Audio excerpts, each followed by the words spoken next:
Hello everyone, welcome back to my channel. आज हम political science के यूनिट 1 की कॉन्सेप्ट ऑफ पॉलिटिकल थ्योरी को सिंपल हिंदी एक्सप्लेनेशन में समझेंगे। इस चैप्टर में हम लॉ, लिबर्टी, इक्वालिटी और जस्टिस जैसे इम्पोर्टेंट कॉन्सेप्ट को डिटेल में पढ़ेंगे। Let's start. मीनिंग और डेफिनेशन ऑफ लॉ। सबसे पहले हम समझेंगे लॉ क्या होती है, लॉ क्या चीज़ है।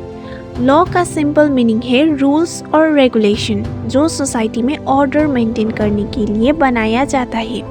ठीक है, क्योंकि अगर सोसाइटी में लॉ ना हो तो कोई भी चोरी कर लेगा, कोई भी हेलमेट बगैर घूम लेगा, है ना। इसीलिए लॉ बहुत ज़रूरी है। डिफरेंट थिंकर्स ने लॉ को अलग तरीके से डिफाइन कर लिया है। For example, according to John Austin नाम के एक पॉलिटिशियन ने कहा है कि law is the command of the sovereign. इसका मतलब ये है लॉ वो चीज़ है जो अथॉरिटी या गवर्नमेंट देती है और जिसे फॉलो करनी जरूरी है। अगर कोई लॉ को फॉलो नहीं करता तो उसे पनिशमेंट मिल सकती है। ठीक है, क्योंकि अगर हेलमेट बगैर स्कूटी पे घूमोगे तो आपको पनिशमेंट मिलेगी ना। इसीलिए लॉ का मेन पर्पस है नंबर 1 सोसाइटी में ऑर्डर मेंटेन करना, नंबर 2 जस्टिस इंश्योर करना, नंबर 3 राइट्स प्रोटेक्ट करना। Characteristics and nature of law. Number 1 law is universal. इसका मतलब ये है कि सभी सिटीजन्स पर लॉ अप्लाई होती है। Number 2 law is compulsory. Law follow करना मैंडेटरी है। Okay, law is enforceable. अगर कोई लॉ ब्रेक करता है तो गवर्नमेंट पनिशमेंट दे सकती है। Number 4 law maintain social order. Law society में डिसिप्लिन और स्टेबिलिटी मेंटेन करता है। इसलिए लॉ को ऑर्गेनाइज सोसाइटी का इम्पोर्टेंट फाउंडेशन होता है। नंबर 3 पर आता है difference between law and mortality. Law और मॉर्टैलिटी दोनों ही सोसाइटी को गाइड करता है, लेकिन दोनों अलग अलग हैं। लॉ गवर्नमेंट बनाती है, लॉ रिटन फॉर्म में होता है, वायलेशन पर पनिशमेंट देता है। मॉर्टैलिटी सोसाइटी और कल्चर से आता है, पर्सनल वैल्यूज़ होती है, लीगल पनिशमेंट नहीं होता। एग्जाम्पल पर देखें तो अगर कोई गरीब इंसान की हेल्प करती है तो वो मॉर्टैलिटी है, मानवता है। लेकिन अगर कोई टैक्स पे नहीं करता तो वो लॉ ब्रेक कर रहा है। फोर्थ पॉइंट पर आता है सोर्सेस ऑफ लॉ। लॉ एक दिन में नहीं बनता है, ये अलग अलग सोर्सेस से डेवलप होता है। First sources of law customs, society के traditional practices. Example village traditions.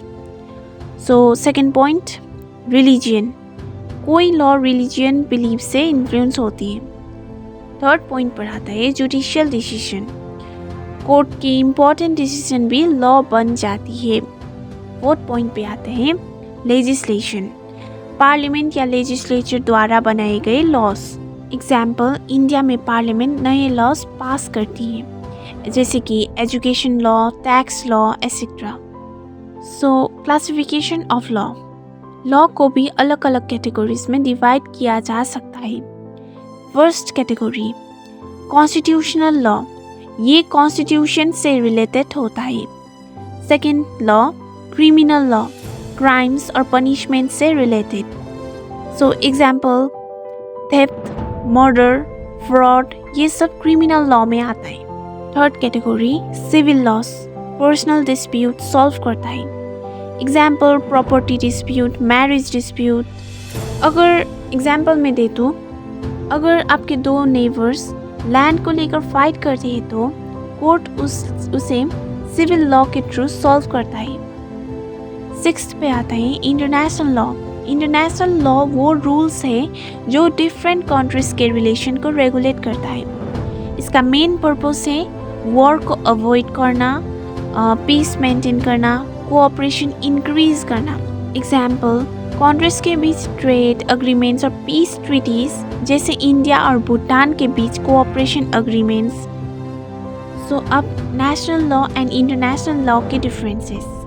National law एक कंट्री के अंदर अप्लाई होती है, वो गवर्नमेंट इन्फोर्स करती है। इंटरनेशनल लॉ कंट्रीज के बीच अप्लाई होती है, मोस्टली एग्रीमेंट्स पर डिपेंड करती है। सो एग्जाम्पल पर बताऊँ तो क्लाइमेट अग्रीमेंट्स बिटवीन कंट्रीज, ये इंटरनेशनल लॉ है।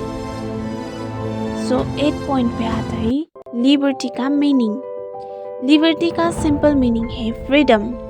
फ्रीडम मतलब अपनी लाइफ में डिसीजन लेने की आज़ादी। लेकिन आज़ादी लिबर्टी का मतलब ये नहीं है कि हम कुछ भी करें। फ्रीडम का उससे करते वक्त दूसरों के राइट्स को रेस्पेक्ट करना ज़रूरी है। एग्जाम्पल, आपको सोशल मीडिया यूज़ करने की फ्रीडम है, लेकिन आप किसी को भी अब्यूज़ या हेट स्पीच नहीं कर सकते ना, कि किसी के भी वीडियो पर कमेंट जो मुंह में आए वो बोल दे, वह सब तो नहीं कर सकते ना। सो अब हम पढ़ेंगे different forms of liberty. Natural liberty, nature से मिलने वाली फ्रीडम। सिविल लिबर्टी, लॉ द्वारा protected freedom. Example speech, movement, political liberty, ये सब हमारे सिविल लिबर्टी में आता है। गवर्नमेंट में पार्टिसिपेट करने की राइट, एग्जाम्पल वोट करना, इलेक्शन लड़ना, वो सब पॉलिटिकल लिबर्टी में आता है। और आता है इकोनॉमिक लिबर्टी, बिजनेस या जॉब करने की फ्रीडम। लिबर्टी को प्रोटेक्ट करने के लिए भी कुछ इम्पोर्टेंट सेफगार्ड्स होती हैं, जैसे कि रूल ऑफ लॉ, सब लोग लॉ के सामने एक इक्वल है। Independent judiciary courts fair decision लेती है। फंडामेंटल राइट, सिटीजन को बेसिक फ्रीडम मिलती है। एग्जाम्पल, अगर किसी का राइट वायलेट होता है तो वो कोर्ट में केस फाइल कर सकता है। सो लॉ और लिबर्टी एक दूसरे के अपोजिट तो नहीं है। एक्चुअली लॉ लिबर्टी को प्रोटेक्ट करता है। अगर लॉ नहीं होता तो सोसाइटी में वायलेंस और डिसऑर्डर हो सकता था, इसलिए लॉ लिबर्टी को सेफ बनाता है। फिर आता है इक्वालिटी। इक्वालिटी का मतलब है सभी लोगों को इक्वल राइट्स और अपॉर्चुनिटी मिलना चाहिए। इक्वालिटी का मतलब ये नहीं है कि लोग सेम हैं, इसका मतलब ये है कि फेयर ट्रीटमेंट, सब लोगों को बराबर ट्रीटमेंट देना चाहिए। स्कूल में सब स्टूडेंट्स को सेम एग्ज़ाम देना पड़ता है ना, टीचर किसी को अनफेयर एडवांटेज नहीं देता, वह सब इक्वालिटी है। So forms of equality, legal equality, law के सामने सब इक्वल है। पॉलिटिकल इक्वालिटी, सबको वोट करने के राइट से। सोशल इक्वालिटी, कास्ट और रिलीजन के बेसिस पर डिस्क्रिमिनेशन नहीं होनी चाहिए। इकोनॉमिक इक्वालिटी, सबको इकोनॉमिक अपॉर्चुनिटी मिलता है। लिबर्टी और इक्वालिटी एक दूसरे से कनेक्टेड है। अगर सोसाइटी में सिर्फ लिबर्टी होगी तो पावरफुल लोग वीक लोगों को डोमिनेट कर सकते हैं। अगर सिर्फ इक्वालिटी होगी तो लिबर्टी नहीं होगी, तो फ्रीडम रिस्ट्रिक्ट हो जाएगी। इसलिए डेमोक्रेसी में दोनों का बैलेंस जरूरी है। अब जस्टिस का मतलब है फेयरनेस और राइट ट्रीटमेंट। जस्टिस इंश्योर करता है कि सबको फेयर अपॉर्चुनिटी और प्रोटेक्शन मिलनी चाहिए। अगर किसी इनोसेंट पर्सन को पनिश किया जाए तो वो इनजस्टिस है। कोर्ट का काम है कि ट्रू जस्टिस देना। So forms of justice, social justice, society में फेयरनेस मेंटेन करना। इकोनॉमिक जस्टिस, रिसोर्सेज का फेयर डिस्ट्रीब्यूशन करना। पॉलिटिकल जस्टिस, सबको पॉलिटिकल पार्टिसिपेशन का राइट देना। लीगल जस्टिस, लॉ का फेयर इम्प्लीमेंटेशन बनाए रखना। Liberty, equality, fraternity and justice, democracy के ये 4 मेन पिलर्स है। लिबर्टी फ्रीडम प्रोवाइड करती है, इक्वालिटी इक्वल अपॉर्चुनिटी देती है, फ्रैटर्निटी ब्रॉडरहुड और यूनिटी प्रमोट करता है, और जस्टिस फेयरनेस इंश्योर करता है। ये चारों बैलेंस में होती है तब सोसाइटी पीसफुल और डेमोक्रेटिक बनती है।